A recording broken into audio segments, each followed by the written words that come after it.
Good evening sir Brahmanaidu గారు. మీకు శేఖర్ రెడ్డి గారు విన్నారా పవన్ కళ్యాణ్ గారి ప్రసంగం? వారాహి డిక్లరేషన్ సభ సనాతన ధర్మాన్ని పరిరక్షించుకునేందుకు ఈరోజు ఏర్పాటు చేసినటువంటి ఒక సభ ఏదైతే ఉందో దానికి సంబంధించి దాదాపు 1,00,000 మందికి పైగానే ఈ సభకైతే హాజరయ్యారని చెప్పేసి అయితే తెలుస్తూ ఉంది. అన్ని మతాలను గౌరవించుకుందాం ఖచ్చితంగా, దాంతోపాటు సనాతన ధర్మాన్ని పరిరక్షించుకోవటమే ప్రధానమైనటువంటి లక్ష్యంగా ఈ సభ అయితే ఈ సభ యొక్క ముఖ్య ఉద్దేశం అని చెప్పొచ్చు. ఏమంటారు సార్? గుణం లేనివాడే కులం గొడుగు పడతాడు. మీ వాయిస్ మీట్ లో ఉంది శేఖర్ రెడ్డి గారు. మానవత్వం లేనివాడే యా మాట్లాడండి, వినిపిస్తుంది సార్. ఇప్పుడు వినిపిస్తుంది సార్. గుణం లేనివాడే కులం గొడుగు పడతాడు. మానవత్వం లేనివాడే మతం ముసుగేసుకొస్తాడు. జనులంతా ఒక కుటుంబం, జగమంతా ఒక నిలయమని నాడు గుర్రం జాషువా గారు మాట్లాడారండి. పవన్ కళ్యాణ్ గారు చదివినటువంటి 2 లక్షల పుస్తకాల్లో గుర్రం జాషువా పుస్తకం చదివినట్టు మర్చిపోయినట్టున్నారండి పాపం. సార్ మా ఊరు దగ్గర ఆలూరు బైరాగని ఒక ఆయన ఉండేవాడు సార్. ఆయన ఏమనేవాడు తెలుసా సార్? నాకు కొంచెం నమ్మకం ఇవ్వండి, కొండల్ని పిండి చేస్తాను, పగిలిన టమోటా లాంటి సూర్యుడిని, చితికిన అప్పడం లాంటి చంద్రుడిని కూడా ఆకాశంలోంచి తరిమేస్తా అన్నాడు. మన రాష్ట్ర రాజకీయాల్లో కూడా ఇప్పుడు ఒక ఆయన వచ్చేస్తారు కొత్తగా. ఆయన ఏం మాట్లాడుతున్నారు తెలుసు సార్? నాకు కొంచెం నమ్మకం ఇవ్వండి, దిక్కుమాలిన దీక్షలు చేస్తా, సనాతన ధర్మం పేరుతో రాష్ట్ర ప్రజల మధ్య చిచ్చు పెడతా, చెప్పిన హామీల మొత్తాన్ని తొంగలో దొక్కి డైవర్షన్ పాలిటిక్స్ చేస్తా. ఏం సార్ సనాతన ధర్మానికి వచ్చినటువంటి ఇబ్బంది ఏందో నాకు అర్థం కావట్లేదు. నేను ఫక్తు సనాతన ధర్మం పాటించే వ్యక్తిని, సనాతన ధర్మం పాటించే వ్యక్తిని. ఆగండి సార్. భక్తు సనాతన ధర్మం పాటించే వ్యక్తిని. పవన్ కళ్యాణ్ గారు వారాహి దీక్ష అన్నారు. ఆయనకు వారాహి మంత్రం పలకడం వచ్చేలో ఇద్దరుగా నేను అద్భుతంగా వారాహి దీక్షలు చేస్తా, అద్భుతంగా వారాహి ఉపాసన చేసే వ్యక్తిని నేను. నాకైతే ఇప్పుడు నా సనాతన ధర్మానికి ఎక్కడా కూడా భంగం వాటిల్లుతున్నట్టు నాకు కనిపించలేదు. ఎందుకంటే నా దగ్గరకు వచ్చి నా ధర్మాన్ని ఎవరు వేరు చేయట్లా. హిందూ నాయకులే దేశంలో చిచ్చు పెడతా ఉన్నారు, హిందూ నాయకులే దేశాన్ని నాశనం చేస్తా ఉన్నారు, మతాలు రెగ్గొడుతున్నా అని చెప్పి మాట్లాడింది ఎవరండి? పవన్ కళ్యాణ్ గారు కాదా? ఆ రోజు సనాతన ధర్మం గుర్తు రాలేదా? ఇక రాముడి మాట గురించి మాట్లాడుతున్నారు సార్. సార్ ఎంత కర్మ అంటే ఆంధ్ర రాష్ట్ర ప్రజలు చేసుకున్న కర్మే కాకుండా దేశ ప్రజలు కూడా కర్మ సార్. సార్ రాముడి క్వాలిటీస్ ఏంటి, ఈయన క్వాలిటీస్ ఏంటి సార్? సనాతన ధర్మం అనే దాంట్లో ఎక్కడైనా విడాకుల ప్రస్తావన ఉందా సార్? మేము మాట్లాడితే మళ్ళీ బాధపడతారు మిత్రులు. అవి తీసేయండి, 10 సంవత్సరాల నుంచి అదే మరి సనాతన సార్ పవన్ కళ్యాణ్ గారు లాగా పవనుడు అంటే ఆయన చెప్తున్న సనాతన ధర్మంలో గాలి దేవుడు సార్. గాలి ఎటు వీస్తే అటు వెళ్ళే కళ్యాణ్ లాగా అయిపోతున్నాడు సరేనా?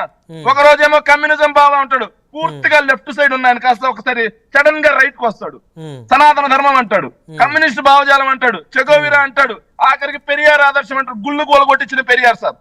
తమిళనాడులో గుళ్ళు కూలగొట్టించిన సనాతన ధర్మాన్ని తొంగలో దొక్కినటువంటి వ్యక్తి పెరియార్. ఆయన ఆదర్శం మాట్లాడింది ఎవరండి? ఈ రోజు సడన్ గా రైట్ కి మారిపోయారు. సనాతన ధర్మం ఏంటి సార్? సనాతన ధర్మం అంటే మాకు చెప్పమనండి. ఆయన సనాతన ధర్మం అంటున్నారు కదా, ఆ ధర్మం ఏందో మాకు చెప్పమనండి. మేము మాట్లాడతాం, పవన్ కళ్యాణ్ గారితోనే చర్చిద్దాం. అసలు సనాతన ధర్మం అంటే ఏందో ఆయనకి నేను చెప్తా ముందు. నేను చెప్తా క్లాసులో. వారాహి యాత్ర, వారాహి అమ్మవారి పేరు చెప్పి పక్తి అబద్ధాలు సార్. అందిన మహా అని చెప్పి జపం చేయాల్సినటువంటి వారాహి అమ్మవారికి ఈయన ఆ పేరు చెప్పి అక్కడ కూర్చొని పక్తి అబద్ధాలు. ముందు పవన్ కళ్యాణ్ గారు మీరు దీక్షలు చేయడానికి, ఏదో సంప్రోక్షణ చేయడానికి కాదు ప్రజలు మిమ్మల్ని ఎక్కించింది, ధర్మ పరిరక్షణకు కాదు ప్రజలు మిమ్మల్ని ఎక్కించింది. ఎక్కడున్నారయా 32,000 మంది ఆడపిల్లలు విశాఖ ఉక్కును తుక్కుగా అమ్మేస్తా ఉండరు. ముందు దాని సంగతి చూడు. రాష్ట్రంలో కొత్త మద్యం పాలసీ పేరుతో రాష్ట్రంలో మద్యం ఏరులై పారుతా ఉంది. మద్యం ఫుల్లు, అమ్మఒడి నిల్లు, మద్యం ఫుల్లు, రైతు భరోసాకి చిల్లు, మద్యం ఫుల్లు, మిగిలిన పథకాలన్నిటికీ చిల్లు, మద్యం ఫుల్లు సార్, మద్యం ఫుల్లు. రాష్ట్రంలో రేపులు ఫుల్లు, రక్షణ నిల్లు. సుగాలి ప్రీతి కేసు ఏడదా తీసుకొచ్చారు. వాటి గురించి మాట్లాడకుండా ఈ రోజు కొత్త బిచ్చగాడు పొద్దురగడు అని చెప్పి సామెత ఉంది సార్ మా ఊర్లో. కొత్త బిచ్చగాడు పొద్దురగన సామెతలో నువ్వు నిజంగానే సనాతన ధర్మాన్ని కాపాడితే హ్యాపీ, మేము కాపాడతాం, మేము ఖచ్చితంగా ఆనందపడతాం సార్. రాజకీయాలకు సనాతన ధర్మాన్ని వాడుకున్నారు సార్. రాజకీయాలకి సనాతన ధర్మాన్ని వాడుకునే వ్యక్తుల్ని రాష్ట్ర ప్రజలే ఏం చేయాలో చేస్తారు సార్. కాదు శేఖర్ రెడ్డి గారు, ఒక మతాన్ని ప్రేమించి ఇంకొక మతాన్ని ద్వేషిస్తే ఖచ్చితంగా అది రాజకీయాలు కోరుకుంటున్నారో కుల చిచ్చులో మత చిచ్చులో పెడుతున్నారు అనుకోవచ్చు. పరమతాలని గౌరవించి మన మతాన్ని ప్రేమిద్దాం అనేటువంటి ఒక శ్లోకాన్ని ఇచ్చినటువంటి వారు ఏ విధంగా కులాలు మతాలు రెచ్చగొడుతున్నారని అనుకోవాలి? సార్ మొన్న పవన్ కళ్యాణ్ గారు ఒక మాట అన్నారు, ఏం మీకు కోపం రాదా, ఏం మీకు పౌరుషం రాదా, మీరంతా బయటకు వచ్చి పోరాటం ఉప ముఖ్యమంత్రి అయ్యా, రాష్ట్ర ప్రజలను బయటికి రమ్మని చెప్పి పోరాటం చేయమన్నా నువ్వేమన్నా ప్రతిపక్షంలో ఉన్నావా?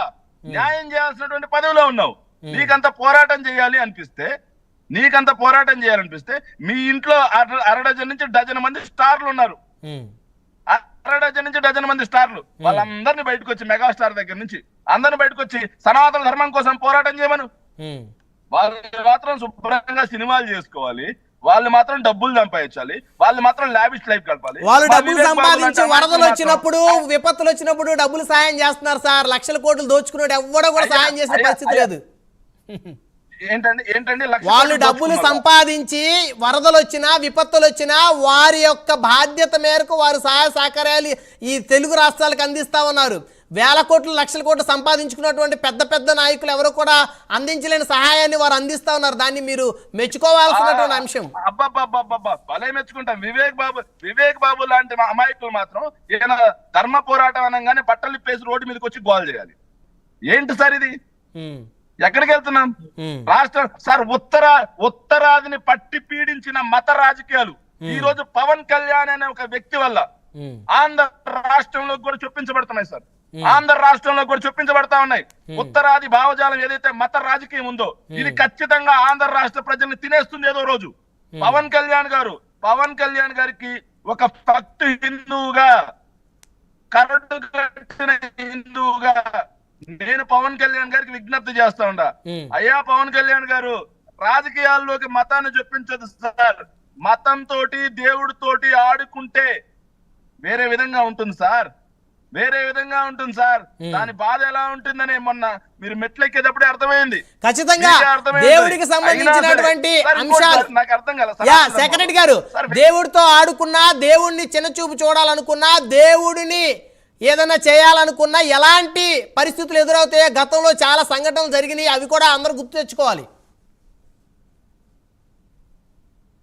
కళ్యాణ్ గారు అయితే ఇంకా అద్భుతంగా తెచ్చుకోవాలి సార్. ఎందుకంటే ఫక్త అబద్ధాలు దేవుడి మీద ఆడకూడదు సార్. దేవుడి మీద ఫక్త అబద్ధాలు ఆడకూడదు. ఆయన గుర్తు చేసుకోవాలి. ఇంకోటి సార్, ఇంకోటి నాకు ఇప్పటికే అర్థం కాని విషయం సార్. ఆయనేమో ఏదైతే స్వామి వారి మాలేసుకున్నారు సార్, స్వామి వారి దీక్ష తీసుకున్నారు, స్వామి వారికి సంబంధించినటువంటి బట్టలు వేసుకొని దుర్గమ్మ వారి మెట్లు కడుగుతారు సార్. దుర్గమ్మ వారికి సంబంధించినటువంటి బట్టలు వేసుకుని ఎక్కడికి వచ్చి స్వామి వారి కొండెక్కుతారు సార్. నాకు అర్థం కాదు, ఏంట్రా ఇది? సనాతన ధర్మంలో ఈయన దీక్షలు పాటిస్తున్నాడు, చెప్పులు వేసుకొని దీక్షలు చేస్తాడు సార్. నేను ప్రతి సంవత్సరం అయ్యప్ప మాల వేసుకుంటాను సార్. 42 రోజులు కాస్త 60 రోజులు కూడా ఉన్న రోజులు ఉన్నాయి. నేను అసలు చెప్పులనే వాడడం. మరి సనాతన ధర్మంలో దీక్షలు తీసుకున్న వాళ్ళు చెప్పులు వాడొచ్చా?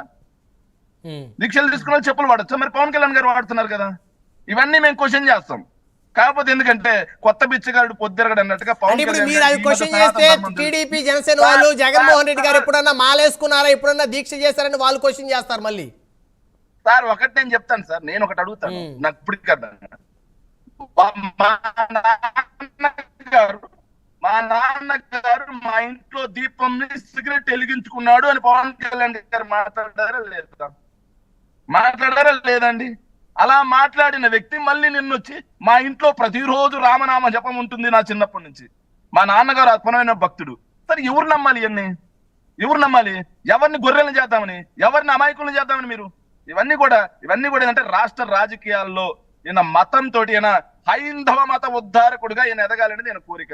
ఆ ఎదిగే క్రమంలో ఆయన వేషాలు, ఆయన డ్రామాలు, ఆయన సినిమా స్టంట్లు ఆంధ్ర రాష్ట్రంలో నడవు సార్.